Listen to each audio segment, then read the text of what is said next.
آج ہم انشاءاللہ لفظ جلالہ یعنی اللہ، جو اللہ سبحانہ تعالیٰ کا ذاتی نام ہے، اس پر بات کریں گے۔ قرآن مجید میں اللہ سبحانہ تعالیٰ نے اپنا تعارف خود اللہ کے نام کے ساتھ کروایا ہے، اور اس کے لیے اس کا بہترین تعارف آیت الکرسی میں ہوا ہے۔ اللہ لا الہ الا ہو الحی القیوم لا تأخذہ سنۃ ولا نوم لہ ما فی السماوات وما فی الارض من ذا الذی یشفع عنده الا بإذنہ یعلم ما بین ایدیہم وما خلفہم ولا يحيطون بشيء من علمه إلا بما شاء وسع كرسيه السماوات والأرض ولا يؤوده حفظهما وهو العلي العظيم۔ اللہ وہ ہے کہ اس کے سوا کوئی معبود نہیں، زندہ ہے، ہر چیز کو قائم رکھنے والا ہے، نہ اسے اونگ آتی ہے اور نہ نیند، جو کچھ بھی آسمانوں اور زمین میں ہے اسی کا ہے۔ کون ہے جو اس کے پاس اس کی اجازت کے بغیر سفارش کرے؟ وہ جانتا ہے جو کچھ ان کے سامنے ہے اور جو ان کے پیچھے ہے، اور وہ اس کے علم میں سے کسی چیز کا احاطہ نہیں کر سکتے مگر جتنا وہ خود چاہے۔ اس کی کرسی آسمان و زمین پر چھائی ہوئی ہے اور اسے ان دونوں کی حفاظت نہیں تھکاتی۔ وہ سب سے بلند اور سب سے بڑا ہے۔ یہ ہے اللہ رب العالمین۔ لفظ اللہ سبحانہ تعالیٰ کا ذاتی نام صرف اللہ ہی کے لیے مخصوص ہے۔ پوری کائنات میں اللہ کے نام سے سوائے اس کے کوئی بھی نہیں جانا جاتا، کسی اور کا یہ نام ہے ہی نہیں۔ هل تعلم له سمیہ؟ نہیں، یہ نام ایک انتہائی خوبصورت نام ہے۔ اگر اس کی تحریر پر آپ غور کریں تو اس کے ساری شیپ اوپر کو اٹھتی ہوئی جاتی، جو اپنی تحریر کے اعتبار سے بھی اللہ سبحانہ تعالیٰ کی عظمت اور بلندی پر دلیل ہے۔ اس کو اسم الجلالہ، اللہ کا عزت والا نام، بلند نام، جلیل القدر نام، جو اسماء حسنہ میں سے سب سے عظیم اور اعلیٰ ہے، صرف اسی کا ہے۔ اس کے لغوی معنی کیا ہے؟ اس کا مطلب کیا ہے؟ اس کی اصل الالہ ہے، لیکن باقی اسماء کے ساتھ جب ال لگتا ہے تو الگ پڑھا جاتا ہے۔ لیکن سبحان اللہ سبحانہ تعالیٰ کے اس نام میں ال اس کا حصہ بن چکا ہے، یعنی اللہ، بجائے اس کے کہ ہم کہیں الالہ، وہ خاص الہ، کیا کہا جاتا ہے؟ اللہ۔ عربی لغت میں یہ لفظ 4 معنوں میں استعمال ہوتا ہے۔ نمبر 1 المعبود، یعنی اللہ کون ہے؟ وہ جو معبود ہے، خاص الہ ہے جس کی عبادت کی جاتی ہے۔ نمبر 2 الملجا، جس کی پناہ لی جاتی، خوف میں، غم میں، پریشانیوں میں، جس کی طرف رجوع کیا جاتا ہے، جو پناہ گاہ ہے۔ نمبر 3 المفزوع الیہ، یعنی گھبراہٹ میں جس کی مدد حاصل کی جاتی ہے۔ جب سارے سہارے ٹوٹ جاتے ہیں تو ہر انسان، خواہ وہ اس کو نہ بھی مانتا ہو، پھر بھی اسی کی طرف لوٹتا اور پلٹتا ہے۔ اور چوتھا معنی ہے المحبوب، وہ محبوب جس کے ساتھ عظیم محبت ہو، ہر چیز سے بڑھ کر محبت ہو، اور اس کے بارے میں عقل حیران ہو۔ لا تدرکہ الابصار، جس کو نگاہیں نہ پا سکتی ہوں، وہ یدرک الابصار، اور وہ سب نگاہوں کو دیکھتا ہے، جانتا ہے کہ کون سی نگاہ کس طرف اٹھی ہے۔ تو اللہ سبحانہ تعالیٰ دراصل ساری کائنات کا حقیقی معبود ہے، ان کا بھی جو اس کو مانتے ہیں اور ان کا بھی جو اس کو نہیں مانتے۔ الہ برحق وہی ہے جس کی عبادت کی طرف بندوں کے دل مائل ہوتے ہیں جب وہ اس کو دریافت کر لیتے ہیں، جب وہ اس کو پہچان جاتے ہیں، جب وہ اس کی نعمتوں اور اس کی بنائی ہوئی عظیم نشانیوں کو دیکھ کر اس کی طرف مائل ہو جاتے ہیں، جب ان کے دل اس کی وحدانیت کی گواہی دینے لگتے ہیں اور پوری انکساری اور عاجزی کے ساتھ اس کے آگے جھکتے ہیں، اسی سے امیدیں لگاتے ہیں، اسی سے ڈرتے ہیں، اسی کی عظمت دل میں پہچانتے ہیں، پھر اسی کی اطاعت کرتے ہیں، اپنی ضروریات اور مشکلات میں اسی کی طرف رجوع کرتے ہیں۔ وہ وہی الہ برحق ہے جو عرش سے لے کر اس ٹھہری ہوئی زمین کی گہرائیوں تک واحد الہ ہے، جس کے سوا کوئی اور الہ نہیں ہے۔ وہ عظیم و برتر ہے اپنی صفات میں اور ان کی بڑائی اور کمال اور جلال میں اور جمال میں۔ اس کے جتنے بھی نام ہیں، اس کی جتنی بھی صفات ہیں، وہ سب اسی کی طرف لوٹتی ہیں، یعنی اس کے ذاتی نام اللہ کی طرف۔ اس کا کوئی شریک نہیں، کوئی اس کے مشابہ نہیں، کوئی اس کے ہم مثل نہیں، کوئی اس کا ہمسر نہیں، کوئی اس کا مددگار نہیں۔ وہ ہر لحاظ سے کامل ہے۔ اللہ جو دلوں کے لیے باعث راحت ہے، جس کا ذکر، جس کا تصور جس کا خیال اور جس پر ایمان دلوں کے اطمینان کا ذریعہ ہے۔ انسان جب اس کو دریافت کر لیتا ہے، جب اس کو پا لیتا ہے، جب اس کو پہچان لیتا ہے، تو پھر ہر چیز سے بے نیاز ہو جاتا ہے۔ اللہ جل جلالہ کا یہ نام قرآن مجید میں سب سے زیادہ استعمال ہوا ہے۔ 2500 سے زیادہ بار لفظ اللہ قرآن مجید میں مختلف جگہوں پر آیا ہے، مختلف آیات میں، اور جس آیت میں اللہ سبحانہ تعالیٰ کا تعارف کروایا گیا وہ آیت الکرسی قرآن مجید کی سب سے بڑی آیت شمار ہوتی ہے۔ ابی ابن کعب سے مروی ہے کہ نبی صلی اللہ علیہ وسلم نے ایک مرتبہ ان سے پوچھا کہ قرآن کریم میں سب سے عظیم آیت کون سی ہے؟ انہوں نے کہا اللہ اور اس کا رسول جانتے ہیں۔ نبی صلی اللہ علیہ وسلم نے ان سے پھر کئی بار پوچھا تو اس پر انہوں نے عرض کیا آیت الکرسی۔ اس پر آپ بہت خوش ہوئے اور فرمایا کہ ابو المنذر تمہیں علم مبارک ہو، یعنی واقعی تمہارے پاس علم ہے، تم جانتے ہو کہ اللہ کون ہے، اور اس کا تعارف قرآن مجید میں جس آیت میں ہے وہ آیت اسی بنا پر سب سے بڑی آیت شمار ہوتی ہے۔ پھر ہر رسول نے اپنی اپنی امت کو اللہ ہی کی عبادت کی طرف بلایا، اسی الہ کی طرف متوجہ ہونے کے لیے کہا۔ قرآن مجید سے ہمیں پتہ چلتا ہے کہ جس قوم میں بھی کوئی نبی جو آیا اس نے لوگوں کو اللہ کی عبادت ہی کی دعوت دی۔ ارشاد باری تعالیٰ ہے وَلَقَدْ بَعَثْنَا فِي كُلِّ أُمَّةٍ رَسُولًا أَنِ اعْبُدُوا اللَّهَ وَاجْتَنِبُوا الطَّاغُوتَ۔ ہم نے ہر امت میں ایک رسول بھیجا جو انہیں یہی کہتا تھا کہ لوگوں اللہ کی عبادت کرو اور طاغوت سے بچو، یعنی غیر اللہ کی عبادت سے بچو۔ نبی صلی اللہ علیہ وسلم نے بھی لوگوں کو اللہ سبحانہ تعالیٰ ہی کی عبادت کی طرف بلایا۔ ربیہ بن عباد دیلمی سے روایت ہے، یہ وہ صحابی ہیں جنہوں نے جاہلیت کا زمانہ بھی پایا اور پھر مسلمان ہو گئے۔ تو یہ کہتے ہیں کہ انہوں نے نبی صلی اللہ علیہ وسلم کو ذو المجاز نامی بازار میں دیکھا، آپ لوگوں کو لا الہ الا اللہ کی دعوت دے رہے تھے اور فرما رہے تھے کہ یا ایھا الناس قولوا لا الہ الا اللہ تفلحوا، اے لوگو لا الہ الا اللہ کہہ دو تو تم فلاح پا جاؤ گے۔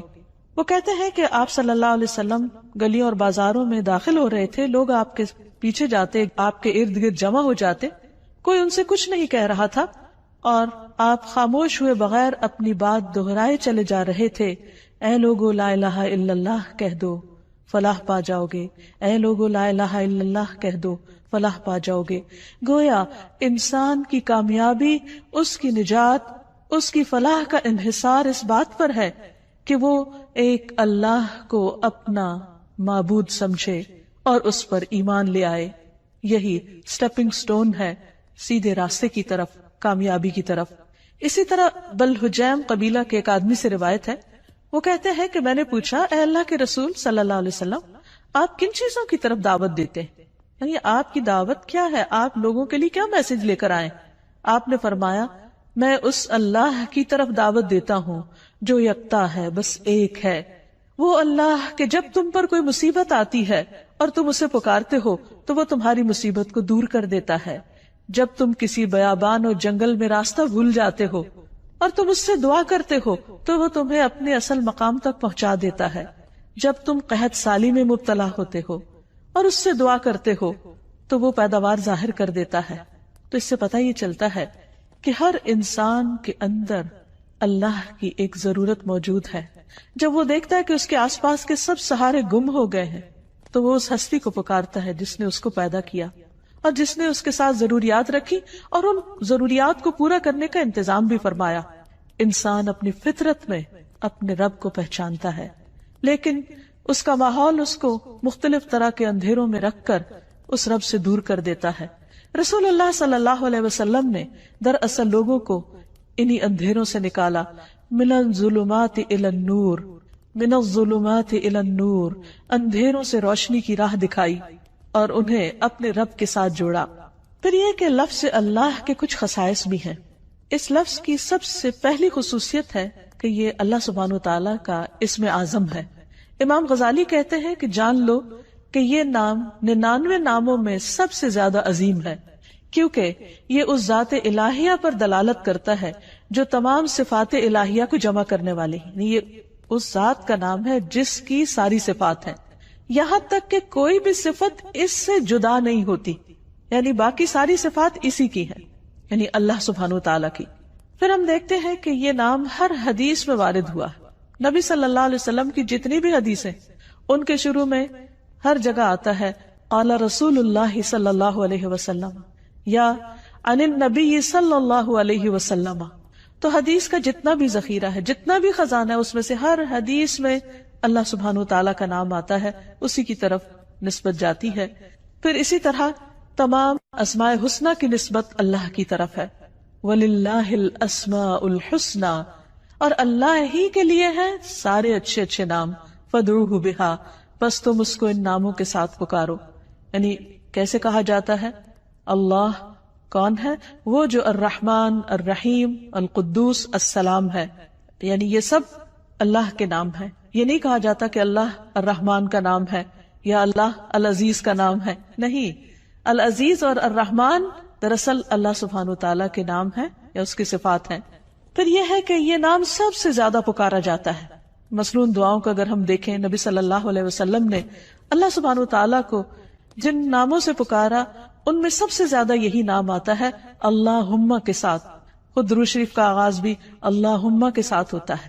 تو اللہ ہے، اللہ تو میم آخر میں جو مشدد ہے، یہ کیا چیز ہے؟ یہ دراصل عربی کا ایک قاعدہ ہے، شروع میں یا کا لفظ لگانے کی بجائے آخر میں میم کا مطلب ہے یہاں پر یا. جیسے ہم کہتے ہیں یا اللہ، تو اسی طرح اللہم کا مطلب ہے اے اللہ. حسن بصری کہتے ہیں اے اللہ دعاؤں کے مرکز. جب مانگنے والا کہتا ہے یا اللہ میں تجھ سے سوال کرتا ہوں، گویا وہ یہ کہتا ہے کہ میں اس اللہ سے دعا کرتا ہوں جس کے سب اچھے اچھے نام ہیں اور جس کے بلند نام اور بلند صفات ہیں. پھر یہ بھی یاد رکھیے کہ مخلوق میں سے کسی کے اندر آج تک جرت نہیں ہوئی کہ وہ اپنا یا کسی اور کا نام اللہ رکھ دے. اللہ سبحانہ وتعالیٰ نے سب کی زبانیں پکڑ رکھی کہ یہ نام اس کے سوا کوئی اور رکھ ہی نہیں سکتا، یہ صرف اسی کی خصوصیت ہے. اور پھر یہ کہ تمام امتیں اس نام سے متعارف ہیں، کوئی اس نام کا انکار نہیں کرتی. پھر اسی طرح ہم دیکھتے ہیں کہ ہماری نماز کے ہر ایکشن میں یہ نام لیا جاتا ہے. مثلا نماز کا آغاز ہوتا ہے تکبیر تحریمہ سے. آغاز میں پہلا لفظ ہی کیا ہے؟ اللہ اکبر، اللہ سب سے بڑا ہے. پھر دعا استفتاح ہے، اس میں آتا ہے سبحانک اللہم و بحمدک، اللہ کا نام ہے. رکوع میں ہم جو دعائیں مانگتے ہیں ان میں سے دعا ہے سبحانک اللہم ربنا و بحمدک. پھر قوما میں جب کھڑے ہوتے ہیں سمع اللہ لمن حمدہ. پھر سجدے میں جاتے ہیں تو کہتے ہیں اللہم لک سجدت، اے اللہ میں نے تیرے لیے سجدہ کیا. پھر تشہد کی دعاؤں میں سے ہے اللہم اغفر لی ما قدمت وما اخرت وما اسررت وما اعلنت، اے اللہ مجھے بخش دے جو بھی میں نے پہلے گناہ کیے، جو بعد میں کیے، جو چھپ کے کیے اور جو ظاہری طور پر کیے. پھر نماز کے اختتام کس پر ہوتا ہے؟ السلام علیکم ورحمۃ اللہ. اس میں بھی اللہ کا نام لیا جاتا ہے. تو گویا پورا دن ہم اس کی تکرار کرتے رہتے ہیں، نمازوں کے اندر بھی اور نمازوں کے باہر بھی. دن کا آغاز ایک مسلمان کس طرح کرتا ہے؟ سب سے پہلے دعا مانگتا ہے الحمدللہ الذی احیانا بعد ما اماتنا. گویا آنکھ کھلتے ہی پہلا لفظ جو اس کی زبان پر آتا ہے وہ اللہ کے شکر کا ہے، الحمدللہ. پھر اسی طرح مختلف کام کاج کرتے ہوئے اگر چھینک آ جاتی ہے تو الحمدللہ. کسی اچھی چیز کو دیکھتا ہے انسان تو سبحان اللہ، اللہ کی قدرت یاد آتی ہے. پھر کسی چیز پر حیران ہوتا ہے کہتا ہے ماشاء اللہ. پھر اسی طرح کوئی گناہ ہو جاتا ہے تو کہتا ہے استغفر اللہ. بلندی کی طرف چڑھنے لگتا ہے تو کہتا ہے اللہ اکبر. نیچے کو اترنے لگتا ہے تو کہتا ہے سبحان اللہ. پھر اسی طرح دن کے سارے کام کاج کرتے ہوئے جب رات کو سونے لگتا ہے تو دائیں طرف لیٹتے ہوئے اپنا دائیں ہاتھ اپنے دائیں گال کے نیچے رکھ کر اپنے رب کو پکارتا ہے اللہم بسمک اموت و احیا. پھر اسی طرح اس نام کی کچھ اور خصوصیات ہیں، اور وہ یہ کہ عربی میں قسم کے لیے جو تا استعمال ہوتی ہے وہ صرف اسی نام پر وارد ہوتی تاللہ. پھر اسی طرح اس لفظ کا خاصہ یہ ہے کہ الحمد کا استعمال صرف اللہ کے ساتھ ہوتا ہے. یہ نہیں ہوتا الحمد الرحمن، الحمد للرحمن یا الحمد للرحیم، نہیں، الحمد للہ. اسی طرح باقی بھی بہت سے جب ہم دعائیں اللہ تعالیٰ سے مانگتے ہیں یا اللہ تعالیٰ کی تعریف بیان کرتے ہیں تو لفظ اللہ ہی کے ساتھ کر رہے ہوتے ہیں. پھر اس نام کی بہت سی برکات بھی ہیں. یعنی یہ صرف ایسا نہیں کہ صرف ایک نام ہے، بلکہ یہ ہماری روح اور ہمارے دل کی زندگی ہے. جب ہم تکلیف میں ہوتے ہیں، جب ہم کسی بھی طرح تنہا محسوس کرتے ہیں تو یہ نام ہمارے اندر سے تنہائی کا احساس ختم کر دیتا ہے. اللہ سبحانہ و تعالیٰ کا یہ نام یعنی اللہ جو اس کا ذاتی نام ہے، یہ صرف ایک نام ہی نہیں، اس کی بہت سی برکات بھی ہیں، اس کے بہت سے فائدے ہیں. یہ صرف اس کا نام نہیں، یہ اس کی پہچان بھی ہے، اور یہ ہماری دل، روح اور جان کی زندگی ہے. ہم جب تنہا ہوتے ہیں تو جو ہی اس کا نام لیتے ہیں یوں لگتا ہے کوئی تنہائی تنہائی نہیں. جب خوف زدہ ہوتے ہیں اور اس کو پکارتے ہیں تو لگتا ہے کوئی خوف نہیں.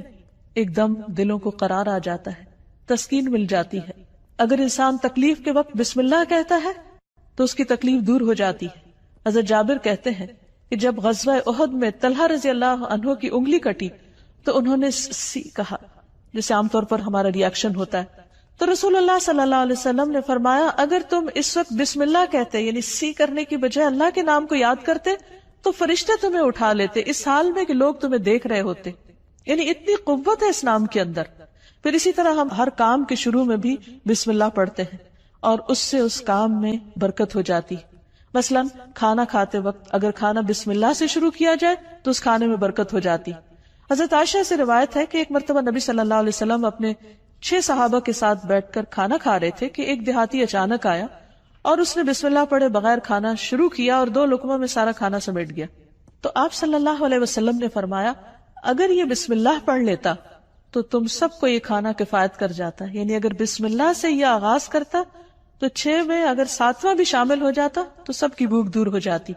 اور اس موقع پر آپ نے یہ تعلیم دی کہ جب تم میں سے کوئی شخص کھانا کھائے تو اسے اس پر بسم اللہ پڑھ لینی چاہیے، اور اگر وہ شروع میں بسم اللہ بھول جائے تو یاد آنے پر بسم اللہ ہی اولہ و آخرہ پڑھ لیا کرے. وحشی بن حرب اپنے والد سے اور وہ ان کے دادا سے روایت کرتے ہیں کہ ایک مرتبہ ایک شخص نے کہا کہ ہم کھانا تو کھاتے ہیں لیکن ہماری بھوک ختم نہیں ہوتی. آپ نے فرمایا شاید تم الگ الگ کھاتے ہو تو تم اکٹھے ہو کر کھایا کرو، مل کر کھایا کرو، اور کھانے کے وقت بسم اللہ پڑھ لیا کرو. اس طرح اللہ تعالیٰ تمہارے کھانے میں برکت ڈال دے گا. پھر اسی طرح بسم اللہ پڑھنا شیاطین کو دور کر دیتا ہے، شیطان سے محفوظ کر دیتا ہے. حضرت انس کہتے ہیں کہ رسول اللہ صلی اللہ علیہ وسلم نے فرمایا جنوں کی آنکھوں اور انسانوں کی شرمگاہوں کا پردہ یہ ہے کہ جب کوئی اپنے کپڑے اتارے، یعنی جسے نہانے وغیرہ کے لیے، تو بسم اللہ پڑھ لے. یعنی اس وقت بھی اگر اللہ کا نام لے تو ہر ایک سے وہ محفوظ ہو جائے گا. یعنی ویسے تو لباس اتار دے انسان تو اس کا ستر کھل جاتا ہے، لیکن اگر بسم اللہ پڑھتا ہے تو وہ مخلوق جو اس وقت وہاں ہو سکتی ہے موجود، اس سے بھی اس کا ستر ہو جاتا ہے. پھر اسی طرح نبی صلی اللہ علیہ وسلم کا طریقہ یہ تھا کہ رات کو جب سونے لگتے تو اپنا بستر جھاڑتے وقت بھی بسم اللہ پڑھا کرتے تھے. ابو ہریرہ کہتے ہیں کہ رسول اللہ صلی اللہ علیہ وسلم نے فرمایا جب تم میں سے کوئی اپنے بستر پر جائے تو اپنے تہبند کے پلو سے، یعنی اس کا ایک کونا پکڑے اور اس سے اپنے بستر کو جھاڑے اور ساتھ بسم اللہ پڑھے، کیونکہ وہ نہیں جانتا کہ کون اس کے بعد اس کے بستر پر آیا. ہو سکتا ہے کوئی ایذا دینے والا، تکلیف دینے والا کیڑا مکوڑا ہو. تو جب اللہ کا نام لیا جائے گا تو کوئی چیز اس کو رات سوتے وقت نقصان نہیں دے گی. لیکن اس کے برعکس جب کوئی شخص اللہ کا نام نہیں لیتا تو پھر وہ کئی قسم کے نقصان اٹھا سکتا ہے. مثلا کھانے میں اگر بسم اللہ نہیں پڑھی تو وہ چیز شیطان کا رزق بن سکتی ہے. ابن عباس کہتے ہیں رسول اللہ صلی اللہ علیہ وسلم نے فرمایا کہ ابلیس نے کہا اے رب تو نے اپنے ساری مخلوق کا رزق واضح طور پر بتا دیا ہے، تو میرا رزق کہاں ہے، میں کیا کھاؤں گا؟ فرمایا ہر وہ چیز جس پر میرا نام نہ لیا جائے وہ تمہارا رزق ہے. تو اس سے آپ اندازہ لگائیے کہ ہم جب کھانے پر اللہ کا نام نہیں پڑھتے تو یہ معمولی سی بات نہیں ہے، ہم دراصل اپنا ہی کھانا اپنے دشمن کو کھلا رہے ہوتے ہیں. پھر اسی طرح جب انسان گھر میں داخل ہوتا ہے تو گھر میں داخل ہوتے وقت اگر اللہ کا نام نہیں لیتا اور کھانا کھاتے وقت اللہ کا نام نہیں لیتا تو شیطان کہتا ہے کہ آج اس گھر میں تمہارے لیے کھانا بھی ہے اور رات گزارنے کی جگہ بھی ہے. لیکن اگر بسم اللہ پڑھتا ہے انسان تو وہ کہتا ہے کہ آج اس گھر میں نہ کھانا ہے اور نہ تمہاری رات گزارنے کی جگہ ہے. پھر اسی طرح جس مجلس میں اللہ کا نام نہ لیا جائے وہ مجلس قیامت کے دن انسان کے لیے حسرت کا باعث بنے گی. رسول اللہ صلی اللہ علیہ وسلم نے فرمایا جو لوگ کسی جگہ پر مجلس کریں لیکن اس میں اللہ کا ذکر نہ کریں وہ ان کے لیے قیامت کے دن حسرت کا باعث ہوگی. اور جو آدمی کسی راستے پر چلتے ہوئے اللہ کا ذکر نہ کرے وہ چلنا بھی قیامت کے دن اس کے لیے حسرت کا باعث ہوگا. جو آدمی اپنے بستر پر آئے لیکن اللہ کا نام نہ لے وہ اس بستر پر آنا بھی اس کے لیے باعث حسرت ہوگا. یعنی زندگی میں کوئی بھی کام کاج کرتے وقت جب اس کام کاج میں اللہ کا ذکر نہیں ہوتا، اللہ کی یاد نہیں ہوتی، اللہ کا نام نہیں ہوتا تو قیامت کے دن ایسے سارے اعمال انسان کے لیے حسرت و یاس کا ذریعہ بن جائیں گے. کیونکہ جس کام کو انسان بسم اللہ پڑھ کر شروع کرتا ہے وہ کام اس کے لیے عبادت ہو جاتا ہے. کھانا کھانا بظاہر صرف دنیا کا ایک کام ہے، یعنی دنیاوی کام ہے، بظاہر دیکھنے میں کوئی عبادت نہیں ہے، لیکن صرف بسم اللہ پڑھ کر جب آغاز کرتا ہے انسان تو وہ سارا کھانے کا عمل اس کے لیے عبادت بن جاتا ہے. اللہ کا نام لے کر انسان اپنے بستر میں جاتا ہے تو وہ سونا عبادت بن جاتا ہے. وہ واک کر رہا ہے، اللہ کا ذکر کر رہا ہے، گھر سے نکلتا ہے بسم اللہ توکلت علی اللہ پڑھتا ہے، وہ گھر سے نکلنا اس کے لیے عبادت بن جاتا ہے اور اس کو شیاطین کے شر اور دیگر شر سے محفوظ رکھنے کا ذریعہ بن جاتا ہے. اللہ سبحانہ وتعالی نے مختلف چیزوں کے ساتھ اپنے اس نام کو رکھ کر انہیں شرف اور عزت بھی بخشا. مثلا بیت اللہ، اللہ کا گھر، یہ نہیں کہ اللہ تعالیٰ وہاں رہتے ہیں، لیکن اس گھر کو عزت اور شرف بخشی اپنے نام کی طرف نسبت دے کر. پھر اسی طرح آپ نے فرمایا نبی صلی اللہ علیہ وسلم نے کہ 3 لوگ اللہ کے وفد ہیں، یعنی اللہ تعالیٰ ان کو اپنا وفد کہتے ہیں، اپنا ڈیلیگیشن. غازی، حج کرنے والا اور عمرہ کرنے والا، ان کو بھی اللہ سبحانہ تعالیٰ نے عزت اور شرف بخشی اپنے نام کے ساتھ. پھر اسی طرح کچھ لوگوں کو اللہ تعالیٰ نے اہل اللہ کہا ہے، یعنی اللہ کے اہل. انس رضی اللہ عنہ سے مروی ہے کہ رسول اللہ صلی اللہ علیہ وسلم نے فرمایا لوگوں میں سے کچھ اہل اللہ ہوتے ہیں. آپ نے پوچھا اہل اللہ کون لوگ ہوتے ہیں؟ فرمایا اہل قرآن. اہل قرآن ہی اہل اللہ اور اس کے خاص لوگ ہیں، یعنی قرآن پڑھنے والوں کو اللہ سبحانہ تعالیٰ نے عزت اور شرف بخشی. پھر اسی طرح مساجد اللہ قرآن مجید میں آتا ہے، اللہ کی مسجدیں. پھر کچھ لوگوں کو اللہ کے پڑوسی کہا گیا. رسول اللہ صلی اللہ علیہ وسلم نے فرمایا اللہ تعالیٰ قیامت کے دن اعلان کریں گے میرے پڑوسی کہاں ہیں، میرے پڑوسی کہاں ہیں. فرشتے پوچھیں گے اے رب کسے زیب دیتا ہے کہ وہ تیرے پڑوس میں آئے، تیرا پڑوسی بنے. اللہ تعالیٰ فرمائے گا مساجد کو آباد کرنے والے کہاں ہیں، یعنی مسجد کو اللہ نے اپنا گھر کہا اور مسجد کی خدمت کرنے والے کو اپنا پڑوسی کہا. پھر اسی طرح جو لوگ اللہ کے دین کی خدمت کریں، اس کی مدد کریں، ان کو اللہ تعالیٰ نے انصار اللہ کہا اور اس کے لیے دعوت عام بھی دی. یا ایھا الذین آمنوا کونوا انصار اللہ، اے لوگو جو ایمان لائے ہو اللہ کے مددگار بن جاؤ. پھر اسی طرح قوم سمود کی اونٹنی کو جو خاص نشانی کے طور پر ظاہر ہوئی اس کو ناقۃ اللہ، اللہ کی اونٹنی کہا. اور حقیقت یہ ہے کہ اللہ کے نزدیک بندوں کے ناموں میں سے بھی جو پسندیدہ نام ہیں ان میں سے ایک عبداللہ اور دوسرے عبد الرحمن ہے، جیسے کہ نبی صلی اللہ علیہ وسلم نے ہمیں تعلیم دی ہے. جب ایک بندہ اس نام کے ساتھ اللہ کو پکارتا ہے تو اس کی دعا سنی جاتی ہے، اس کی دعا قبول ہوتی ہے. اور اس کے بارے میں ہم دیکھتے ہیں کہ رسول اللہ صلی اللہ علیہ وسلم کی اکثر دعائیں اسی نام کے ساتھ شروع ہوتی تھی. آپ صلی اللہ علیہ وسلم ہر نئے مسلمان ہونے والے کو جو دعا سکھایا کرتے تھے اللہم اغفر لی وارحمنی واہدنی وارزقنی، اے اللہ تو مجھے معاف کر دے، اے اللہ تو مجھ پر رحم فرما اور مجھے ہدایت دے اور مجھے رزق عطا فرما. پھر اسی نام کے ذریعے جب آپ صلی اللہ علیہ وسلم اللہ کے راستے میں نکلتے، جہاد پر جاتے، تو آپ اسی نام کے ذریعے اللہ تعالیٰ سے مدد چاہتے. زندگی میں انسان پر بہت سی مشکلات اور بہت سی تکلیفیں آتی رہتی، ایسے میں بعض اوقات انسان ڈپریشن کا شکار ہو جاتا ہے، اسے یہ نہیں پتہ چلتا کہ اب وہ کیا کرے. لیکن اس کا حل نبی صلی اللہ علیہ وسلم نے ہمیں بتایا ہے. حضرت اسماء بنت امیس کہتی ہیں کہ مجھ سے رسول اللہ صلی اللہ علیہ وسلم نے فرمایا کیا میں تمہیں ایسے کلمات بتاؤں کہ جن کو پڑھنے سے غم اور پریشانی دور ہو جاتی ہے، اور وہ ہے اللہ اللہ ربی لا اشرک بہ شیئا، اللہ اللہ ہی میرا رب ہے، میں اس کے ساتھ کسی کو شریک نہیں کرتا.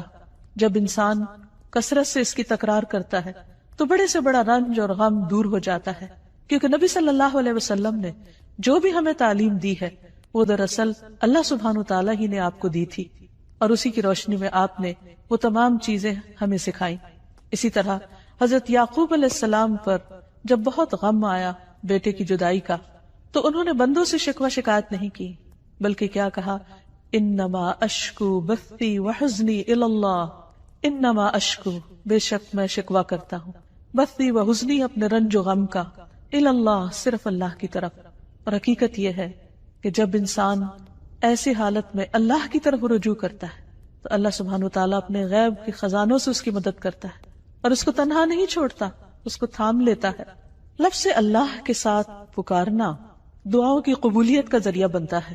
ایک اور روایت سے ہمیں پتہ چلتا ہے، عبداللہ بن بریدہ اسلمی اپنے والد سے روایت کرتے ہیں کہ نبی صلی اللہ علیہ وسلم نے ایک شخص کو دعا میں پکارتے ہوئے سنا اللہم انی اسألک بأنی اشہد انک انت اللہ لا الہ الا انت الاحد الصمد الذی لم یلد ولم یولد ولم یکن لہ کفوا احد. تو آپ نے فرمایا قسم ہے اس ذات کی جس کے ہاتھ میں میری جان ہے، اس نے اللہ کے اس نام کے ساتھ دعا کی ہے جس کے ساتھ دعا کی جائے تو قبول کی جاتی ہے، اور اگر سوال کیا جائے تو عطا کر دیا جاتا ہے. یعنی بندہ اپنے رب سے جو کچھ مانگتا ہے رب اسے عطا کرتا ہے. تو جو شخص اپنے الہ حقیقی کو پہچان لیتا ہے پھر وہ اسی سے مانگتا ہے اور اسی کی عبادت کرتا ہے. ایاک نعبد و ایاک نستعین، وہ اسی کی اطاعت اور بندگی کے لیے اسی کو راضی کرنے کی کوشش کرتا ہے، اور اگر اس کو راضی کرنے میں کسی اور کو ناراض بھی کرنا پڑے تو وہ اس سے ڈرتا نہیں، کیونکہ جو اللہ کو راضی کرتا ہے اللہ سبحانہ وتعالیٰ اس کی حفاظت کرتے ہیں، اور جو بندوں کو راضی کرنے کے لیے اللہ کو ناراض کر دیتا ہے پھر اللہ تعالیٰ اسے بندوں کے حوالے کر دیتے ہیں. ہمارے لیے یہ بہت اہم ہے کہ ہم اپنی پوری زندگی اللہ رب العالمین کے سپرد کریں، اسی کی اطاعت اور فرما برداری میں گزاریں، جیسا کہ اللہ سبحانہ وتعالیٰ نے نبی صلی اللہ علیہ وسلم کو حکم دیا، قل ان صلاتی ونسکی ومحیای ومماتی للہ رب العالمین لا شریک لہ وبذلک امرت وانا اول المسلمین. آپ کہہ دیجئے میری نماز، میری قربانی، میرا جینا اور میرا مرنا سب اللہ رب العالمین کے لیے ہے، اس کا کوئی شریک نہیں. مجھے اسی بات کا حکم دیا گیا ہے اور میں سب سے پہلے فرما بردار ہوں، سب سے پہلے مسلمان ہوں. یعنی کسی بھی قسم کی عبادت، خواہ وہ جانی ہو یا مالی ہو، زندگی کا کوئی بھی کام ہو، سب کا سب اللہ کی رضا کے لیے ہونا چاہیے. جیسا کہ ابراہیم علیہ السلام نے اپنے آپ کو اللہ کے سپرد کیا تھا، اللہ کی اطاعت کی تھی. اذ قال لہ ربہ اسلم قال اسلمت لرب العالمین، جب اس کے رب نے کہا کہ تم اپنے رب کے حوالے کر دو اپنے آپ کو، تو انہوں نے کیا کہا کہ میں رب العالمین کا فرما بردار ہو گیا. ایسا ہی دین دراصل اللہ کا مطلوب دین ہے کہ بندہ اپنے آپ کو اللہ کے حوالے کرے، اسی کا فرما بردار بن جائے، اسی کا اطاعت گزار بن جائے. ارشاد باری تعالیٰ ہے وَمَنْ أَحْسَنُ دِينًا، اس سے اچھا دین کس کا ہو سکتا ہے، ممن اسلم وجہہ للہ، جس نے اپنا آپ اللہ کے حوالے کر دیا، اپنا چہرہ اللہ کے لیے تابع کر دیا، اس کے آگے جھک گیا، اس کی بات کے آگے، اس کے حکم کے آگے. وَهُوَ مُحْسِنٌ، اور وہ محسن بھی ہے، ہر کام کو بہت اچھی طرح کرنے والا ہے. وَاتَّبَعَ مِلَّةَ إِبْرَاهِيمَ حَنِيفًا، اور اس نے ملت ابراہیم کی پیروی کی. وَاتَّخَذَ اللَّهُ إِبْرَاهِيمَ خَلِيلًا، اور اللہ نے ابراہیم کو اپنا دوست بنا لیا. تو جو شخص اللہ کی اطاعت اور فرما برداری کرتا ہے وہ اللہ کا خاص بندہ بن جاتا ہے، اور جو اللہ کا خاص بندہ ہوتا ہے وہ دنیا میں سب سے زیادہ خوش قسمت ہوتا ہے، کیونکہ اسے دنیا کے کسی بڑے کا فیور نہیں، اللہ کا فیور اور اللہ سبحانہ تعالیٰ کی رحمت اور بخشش اور عنایت اور رضا اس کو حاصل ہو جاتی ہے. اور اس سے بڑی کیا چیز ہو سکتی ہے اس شخص کے لیے جو اللہ کو اپنا رب مانتا ہو. اسی لیے ایسا بندہ جب رات کو سونے لگتا ہے تو اپنا سب کچھ اللہ کے سپرد کر دیتا ہے، اور یوں اللہ سبحانہ تعالیٰ کے آگے عاجزی اور فریاد کرتا ہے، اللہم اسلمت نفسی الیک ووجہت وجہی الیک وفوضت امری الیک والجأت ظہری الیک رغبتا ورہبتا الیک لا ملجا ولا منجا منک الا الیک آمنت بکتابک الذی انزلت وبنبیک الذی ارسلت. اے اللہ، میں نے اپنی جان تیرے سپرد کی، اپنا چہرہ تیری طرف کر لیا، اپنا معاملہ تیرے سپرد کر دیا، جتنے بھی پریشانیاں، غم اور ہم ہیں سب تیرے حوالے کر دی، تو ہی ان کی بہترین ٹیک کیئر کرنے والا ہے. اپنے آپ کو تیری طرف متوجہ کیا، تجھی پر بھروسہ کیا، تیری طرف رغبت اور تیری خوف کی وجہ سے تیرے سوا کوئی جائے پناہ نہیں. میں تیری کتاب پر ایمان لایا جو تو نے نازل کی، تیرے نبی پر ایمان لایا جو تو نے ہی بھیجا. ایسا شخص اگر رات کو فوت ہو جاتا ہے تو وہ فطرت پر ہوتا ہے، اسلام پر ہوتا ہے، وہ دراصل اللہ کے اس فرمان کے تابع ہوتا ہے کہ اس کا سب کچھ اپنے رب کے لیے ہے. اور اگر وہ صبح کرتا ہے تو حدیث میں آتا ہے کہ ایسا شخص خیر پر، بھلائی پر صبح کرتا ہے. حقیقت یہ ہے کہ جو لوگ اللہ کو پہچان لیتے ہیں وہ سب سے بڑھ کر اللہ سے محبت کرنے والے ہوتے ہیں، اور یہی ان کے ایمان کا تقاضا ہوتا ہے. والذین آمنوا اشد حبا للہ، وہ لوگ جو ایمان والے ہیں وہ اللہ کی محبت میں سب سے زیادہ شدید ہوتے ہیں. نبی صلی اللہ علیہ وسلم نے فرمایا، تم میں سے کوئی شخص اس وقت تک مومن نہیں ہو سکتا جب تک اسے اللہ اور اس کے رسول دوسرے سب لوگوں سے زیادہ محبوب نہ ہو جائیں۔ ایسے لوگ صرف محبت ہی نہیں کرتے، وہ اللہ سے ڈرتے بھی ہیں، اور جو اللہ سے ڈرتے ہیں پھر وہ لوگوں سے نہیں ڈرتے، اور جب وہ اللہ سے ڈرتے ہیں تو اللہ کے ڈر سے پھر وہ اللہ کی نافرمانی کے کام چھوڑ دیتے ہیں، پھر ان کی محبت اور ان کی نفرت بھی اللہ ہی کی خاطر ہوتی ہے، پھر وہ اللہ کو کثرت سے یاد کرنے والے ہوتے ہیں اور اس حکم پر عمل کرنے والے، یا ایھا الذین آمنوا اذکروا اللہ ذکرا کثیرا، اے لوگ جو ایمان لے آئے ہو اللہ کا ذکر کرو، اللہ کو یاد کرو، کثرت سے یاد کرنا، وسبحوہ بکرۃ واصیلا، اور صبح و شام اس کی تسبیح بیان کرو۔ ایسے ہی لوگ سب سے آگے نکل جانے والے ہیں، ایسے ہی لوگ سب سے آگے بڑھ جانے والے ہیں، اور انہی کا انجام بہترین ہے۔